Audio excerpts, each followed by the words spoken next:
Let's talk about when we use the present continuous tense.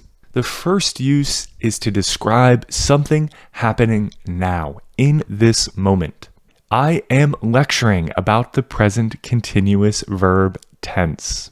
I am speaking English. You are listening to my lecture. You are sitting in front of your computer or laptop. We are not walking in the park.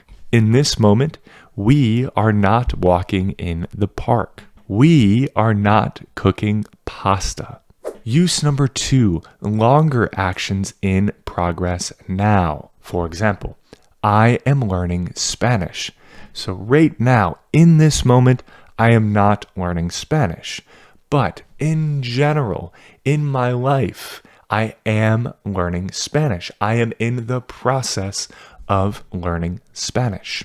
I am reading a book about Israel and Palestine.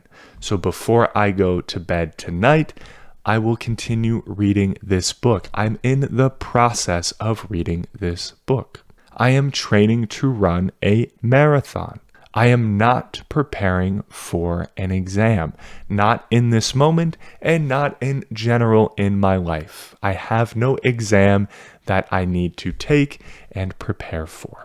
Use number 3, the near future. So we can use the present continuous tense to talk about events in the near future. I am going to the gym tomorrow. The train is leaving the station at 8:30 a.m. Friday morning. He is meeting up with friends later. She is not coming to the party this Saturday. That you can use the present continuous tense to talk about the future confuses students. So let me just be clear. You can use several verb tenses in English to talk about the future. So you can say the train is leaving the station at 8:30 a.m. Friday morning, which is the present continuous. Or you can say the train leaves the station at 8:30 a.m. Friday morning, which is the present simple. Or you can say the train will leave the station at 8:30 a.m. Friday morning, which is the future simple. And you can even say the train will be leaving the station at 8:30 a.m. Friday morning, which is the future continuous.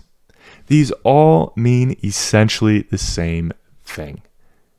Now, when you want to use one tense instead of another tense to talk about the future is quite an advanced topic. You don't need to worry about it right now. The point is that you should know that there are multiple tenses that you can use to talk about the future.